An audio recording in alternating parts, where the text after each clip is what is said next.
you take any dog, you don't feed it for 10 days, you'll have food drive. I'm not saying do that, but food's a survival. You take a basset hound, you don't play with them for 4 weeks, toy drive will not develop. Yeah. Toy is a drive, play.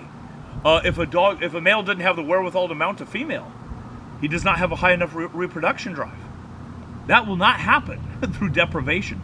That's why I said, if food is survival, if I'm gonna have to get onto my dogs, guess what I use? Food. Food I like because there's not interruptions.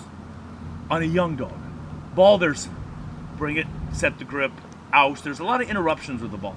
Food, it's very quick. I can go from exercise to exercise very quickly. But I would go to the hand feeding if I were training with you, and I'd say set your timer for 10 minutes. Okay. That is 75% of their food. So let's make the math easy. If they eat 4 cups, this is 3 cups. My very first correction I ever give on a dog is name recognition. That's my very first. So they have something called, they did this test, I don't know how in vogue it would be today, but they did this test, the difference between a woman's brain and a man's brain. It was pretty fascinating. They put the nuclear dye in, and anybody in the sciences can help me out here. I saw this study, it was Newsweek or Time Life in the 1980s and early 90s. And they did a scan of the brain, and virtually all the women, they called it multitasking. The women could think about many things at once. The guy's brain, they asked, and it lit up very bright in one area, and they called it compartmentalization. If the guy was thinking about this and wasn't thinking about this, I actually told my wife, if I'm watching a football game, see, I didn't hear you. She goes, no, it doesn't work that way. So she gave That's selective hearing. Right. Oh, TED Talk? Yeah. There was some crossover. Some women would compartmentalize, the guys bolted. There was some crossover. But virtually, to protect my own gender, guys are more like dogs in this.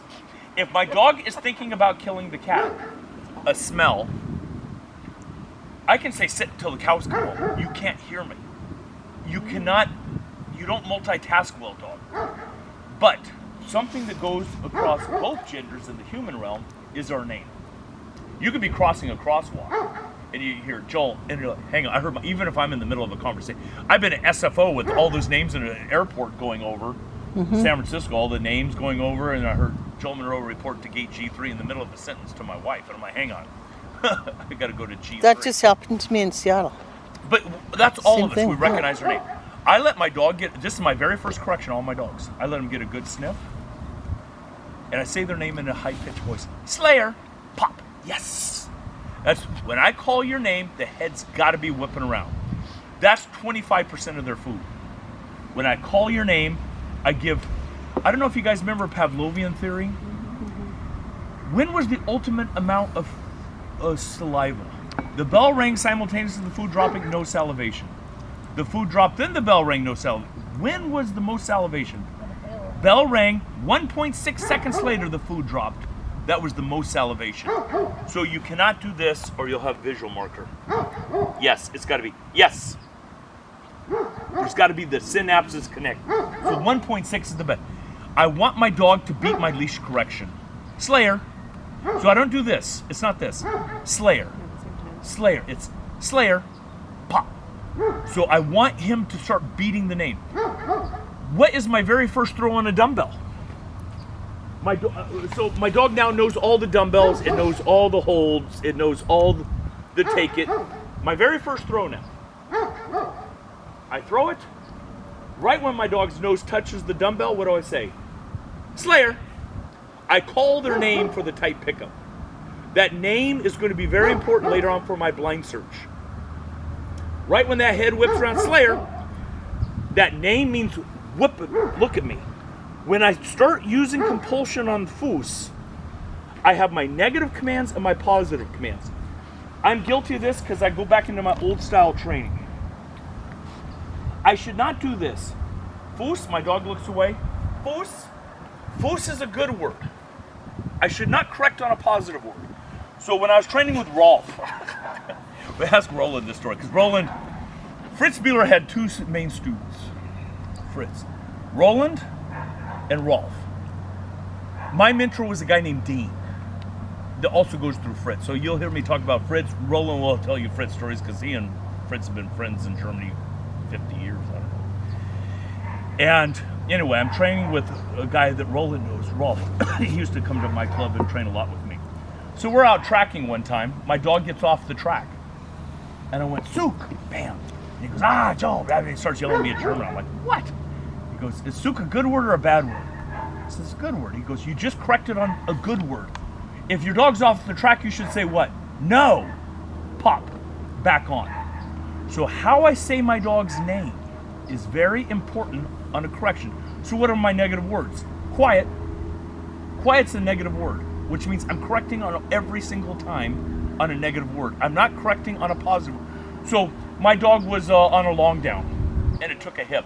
And I went, quiet, and somebody in the club said, no, it wasn't your dog barking. I said, no, quiet means be still. Be very still. If my dog chews on the dumbbell, I see this when he comes in front. What do I say? Quiet. On my escape bite, I see the dog munch on this escape bite once. What do I say? Quiet. Oh yeah. So quiet is my negative command. Now here's the consistency, you guys, is if you say a negative word, you should correct every single time or don't say it. So every single time, if I have the e-collar on my dumbbell and it's very low, where no one will even know I have it, and my dog comes in and chews, you'll hear me say, quiet. So I have 4 levels of corrections. My first correction is the concrete. It's no in conjunction with the leash. So it's no with the leash. My second level is no in conjunction with the leash and the e-collar. My third level is no with just the e-collar. My fourth is a silent correction. My dog drops his head on a foos. I don't even say no anymore. Just tick, tick. Hey, good foos. There you are, buddy. I don't even say no. So you have 4 levels. No with the leash, no with the leash and E combined. No with just the E or my negative command, whatever, like quiet. And then fourth is the highest level, which means I don't say anything. So my dog comes in and chews on a dumbbell. Tick, tick. I just give it tick, tick. Hey, good, quiet. I will repeat a command after the fact. But I don't want to push my dog to do obedience. I want them to push me. So we're going to call this a loaded marker. You have something called... All right, so here's my very first steps that I do with the dog. You're going to have to catch Lorenzo up on this because I have to go over this thing. Mm-hmm. I have a young dog with food here and here. I like teaching with food. I go to the survival mode. My dogs have to be a very, very good eater, like very good. So I develop this. I don't even know how many dogs I've had, 25, and they all eat extremely well, like really well. So when they're a young puppy, like, do you know how they train dolphins? You don't jump inside a tank with a dolphin with a choke chain and make them flip. So they do opera conditioning, right? The first classical. Click, food. Click, food. Click, food. It's more in depth than this, but I was talking to this one lady dolphin trainer, and I'm going to kind of make this up. They use hand signals. So she does 2 to 3 weeks. I forget exactly. Click, food, click, food, click, food. And the dolphin's like, hey, I hear that clicky thing. I get paid. This is great. Now they use hand signals. The dolphin doesn't even know what this means. Let's pretend this means flip. She does this. The dolphin's and she's holding the fish out. She does this. The dolphin's just excited it's going to get fish. It will dive, it'll spin, inadvertently on an accident. It flips, click, food. The dolphin has no clue why it got that. She does it again. The dolphin goes through its behavior, does the flip, click, food. And it's more in depth than that. But the dolphin goes, aha, she does this. I do that flippy thing. I hear that click sound. I get paid. So they kind of build on that. You have to have a loaded clicker with a good eater. So I have food here and here. My puppy's excited. It's not going to dive and spin and flip. It's going to do what dogs do. As you see, some nip at my hand, some lay down, some bark on accident. It's eyes meet mine. We call that the Premack principle in animal behavior. You go to the less desirable to get the more desirable. This opens through this. This has to open because I want to try this. So you're just sitting here. They're trying to eat. When their eyes accidentally meet ears, yes, food. Like, I don't know if you've seen dolphins do this. They didn't even know they could do this. They'd never seen it in the wild. There's a very famous dolphin that offered 150 behavior for the fish. It's a lot of behaviors, 150 behavior. And they were like, oh wow, click food, we did not know you could do that. So if I'm sitting here, my dog looks at me, yes. 1.6 seconds later, bam. Dog looks at me, yes. That's our step one that we do with puppies. We call this two-way communication. I look at the dog looks at me.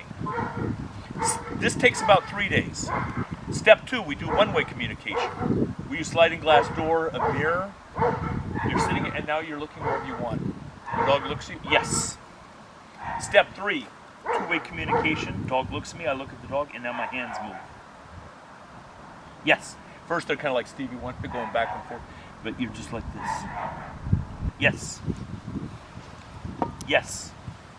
Step four, of course, is going to be one-way communication. Yes. All right, that's our steps 1 through 4. 5 through 8 is the exact same as 1 through 4, but now we put a command to it. Now we say look for the first time. So steps 5 is the same as 1. Look. Right when my dog's eyes meet mine. Look. Good. We use our bridge. Our bridge is a word that means keep doing what you're doing, your click's coming. Our no reward marker is nope. I like Adrienne Isabel. Hers is whoops.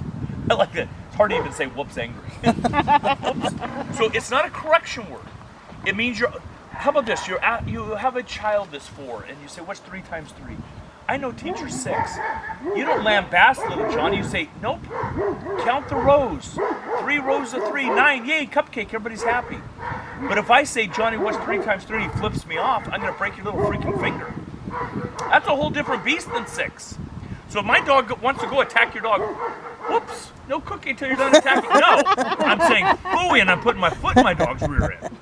That's my correction word. So a no reward marker, if my dog touches the 1 meter jump, what do I say? Nope. You already know you're not getting the reward. That's a no reward marker. So look, good. Good. Nope, good. Yes. So I want my dog to understand good and nope at this young age. So they understand, but they have to keep trying. I'm out here working for you. You have to work for me too, dog. We're in this game together. It can't be a one-way relationship, a one-way love affair. That's not going to fly with me.